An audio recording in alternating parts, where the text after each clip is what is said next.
There's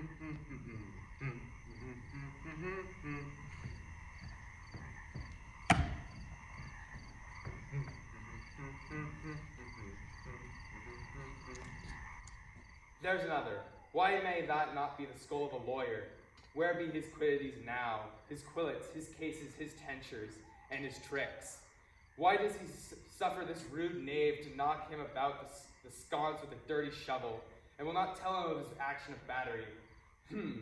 This fellow might be in its time a great buyer of land, with his statutes, his recognizes, his fines, and his double vouchers, his recoveries, and his fine of his fines, and the recovery of his recovery, to have his fine pate full of fine dirt. Will his vouchers vouch him no more of the purchases, and double ones too, than the length and breadth of a pair of indentures? The very conveyances of his lands will hardly lie in this box, and must the interior himself have no more, huh? Not a drop more, my lord. Is not parchment made of sheepskins? Aye, my lord, and of calfskins too. They are sheep, and calves which we seek out assurance in it. I will speak to this fellow. Whose grave is this, sirrah? Mine, sir. I think it be thine, indeed, for thou liest in it.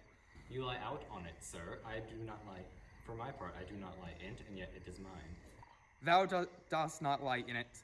To be in it and say it is thine. 'Tis for the dead, not for the quick. Therefore thou lie. 'Tis a quick lie, sir. 'Twill away gain from me to you. What man thou diggest for? For no man, sir. What woman then? For none neither. Who to be buried in it?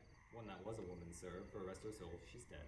How absolute the knave is. We must speak by the card, or equivocation will undo us. By the Lord, Horatio, these 3 years I have been taken on a note of it, and the age is grown so picked that the toe of the peasant comes so near of the heel of the courier.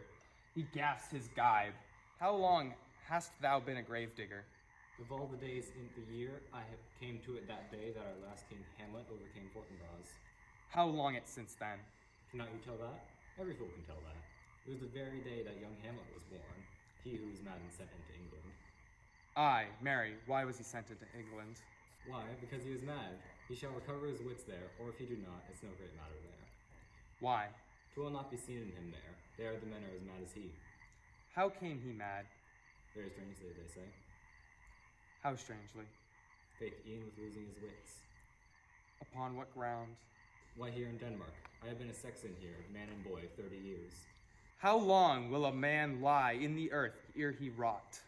If he not be rotten before he die, as we have many pocky corpses nowadays, that scarce hold the laying in, he will last you some 8 year, 9 year, 10 will last you 9 year. Why he more than another? Why, sir, his hide is so tanned with his trade that he'll keep out water a great while, and your water is a sore decayer of your horse and dead body. Here's the skull now. The skull has lain in there 23 years. Whose was it? Orison Madfellow's it was. Whose do you think it was? Nay, I know not. A pestilence on him for being a mad rogue. I poured a flag and a Brenish on my head once. This same skull, sir, was York's skull, the king's jester. This? E'en that. Let me see. Alas, poor Yorick! I knew him well, Horatio, a fellow of infinite jest, of most excellent fancy.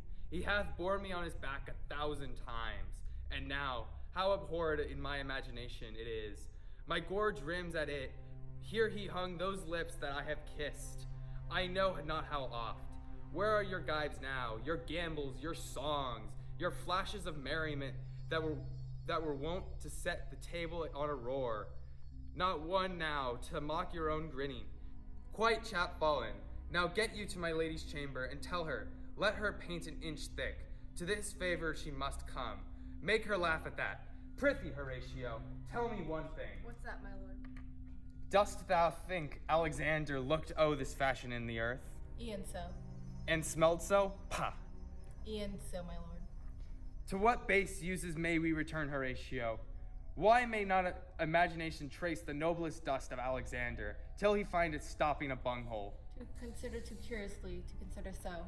No faith, not a jot, but to follow him thither, and modestly enough, and likelihood to lead it, As thus Alexander died, Alexander was buried, Alexander returneth to dust. The dust is earth, of earth we make loam, and why of that loam whereout thou he was converted, might they not stop a beer-barreled imperious Caesar, dead and turned to clay?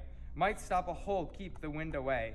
Oh, that the earth, which kept the world in awe, should patch a wall to expel the winter flaw. But soft, here comes the king.